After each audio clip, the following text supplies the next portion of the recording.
I work on history of medicine. And I think in Taiwan, there's a lot of second generation reforms that makes a lot of people pay more. And it's politically possible in Taiwan because both parties have an incentive to reform the system to make it work. But enough about Taiwan. But then what is interesting is that in the Taiwan and Japanese system, there's also a large supply of doctors. So I think that is one of the constraints I think Professor Lam talked about, but wasn't emphasized in the debate. But I was interested to hear about how the speakers feel about the supply of doctors, because in the last 3 years, we imported about 1,000 foreign doctors. And the enrollment of NUS Medical School was very low, almost 100, and today it's 260, reaching the maximum of 300. And the NTU school is just starting up, and there seems not to be a political impetus to develop local doctors, but the need to import doctors have been there. So I was wondering if you could speak a little bit about supply of doctors and how that affects our society. Okay. Thank you. Thank you. I think we'll take 2 more questions, then I'll turn to the panel. Second question, please. Use the microphone.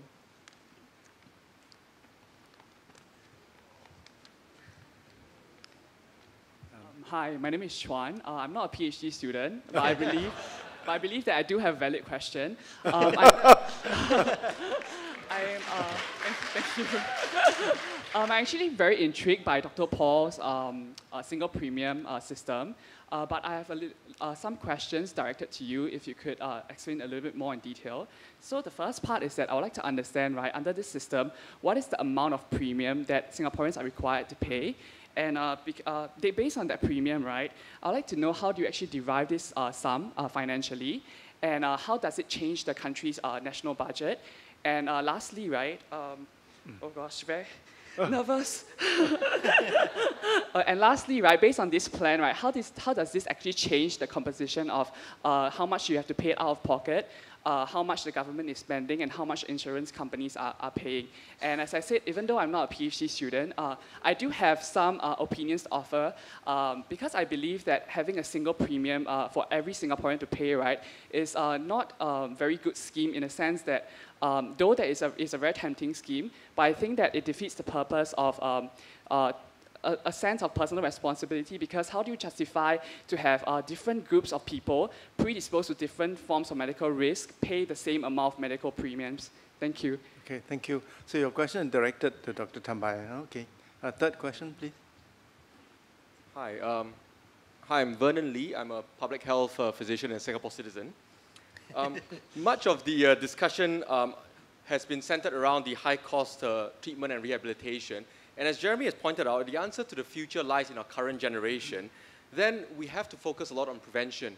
And I think Paul's the only one who has brought up that we shouldn't forget things like healthy lifestyles, vaccination, screening, and early diagnosis to improve outcomes. So my question to the panel is, how can we emphasize and facilitate people, whatever system that we use, to access and to utilize preventive services so that we do not burden the next generation? Thank you. Thank you. Okay, three questions, one of which is just for Paul. Maybe I go around the table.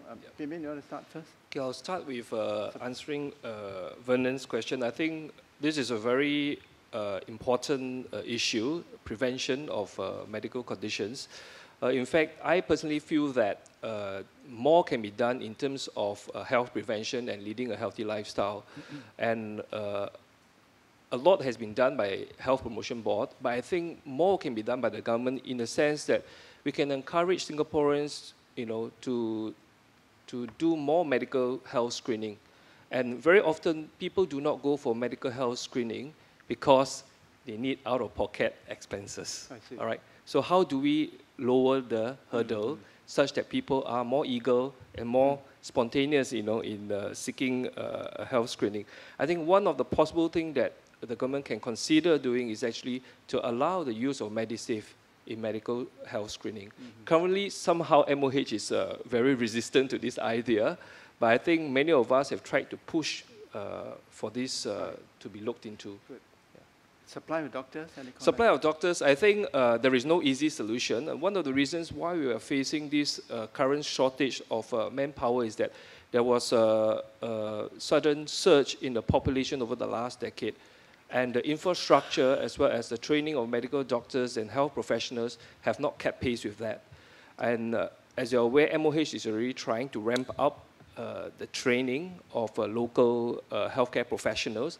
I think in the interim, we need to actually hire foreigners, okay, to provide the basic kind of healthcare duties while we actually wait for this ramping up of the manpower to keep pace, with the growth in the population. I think for a lot of policy, you have to look at the evidence. You have to get the actual statistics.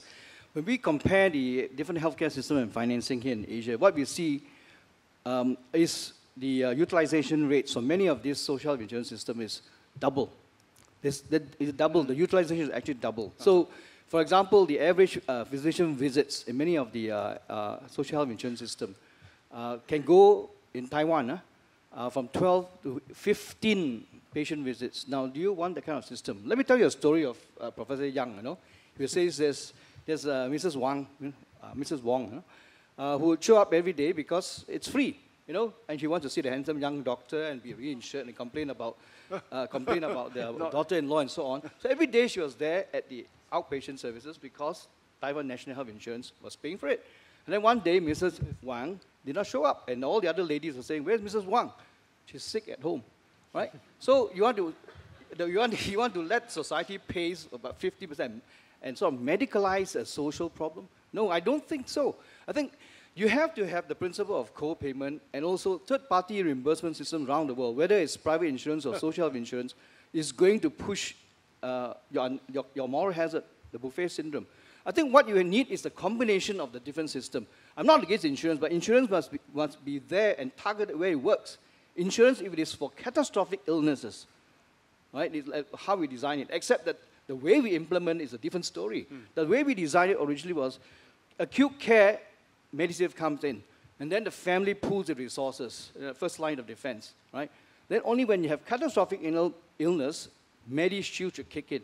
But our MediShield is so stingy, I can tell you. Why are we over-saving so much?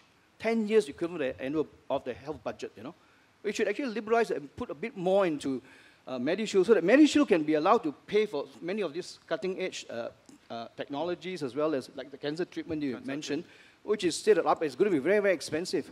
So it's a question of then how willing are we to pool the risk by having a better insurance scheme for the catastrophic illness, but not for everything under the sun. Then you create moral hazard and abuse. Okay. I think our two friends in the front row do not agree with your description of Taiwan, so maybe you can talk about it later. Jeremy? I wish we would stop talking about the sudden population surge. It's not sudden at all, trust me. We have very few illegal immigrants in this country. Singaporean women didn't suddenly wake up and say, I want to have 9 kids. It's a planned expansion of the Singapore population. So are we short of doctors? With the third medical school, when we hit steady state, we'll produce 500 doctors a year locally. Today, we have about 10,000 doctors, which means that we have a doubling every 20 years.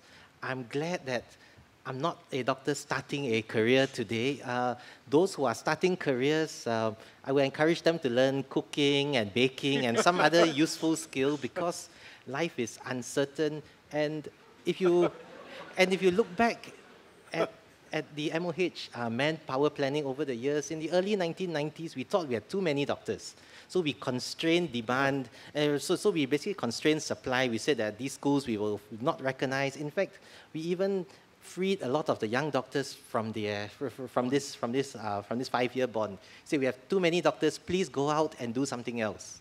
So despite the enthusiasm and the optimism that 500 is the right number, frankly, God knows. So I don't think anyone can give you a fair answer. I agree with the comment that we're not emphasizing prevention enough.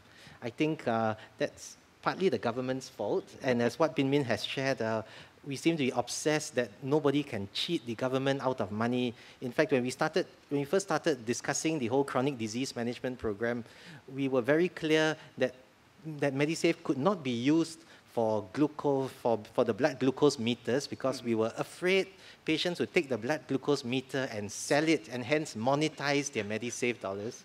So if we had, really the question is how much do we want to trust the people and how much is the system prepared to assume risk on behalf of the people?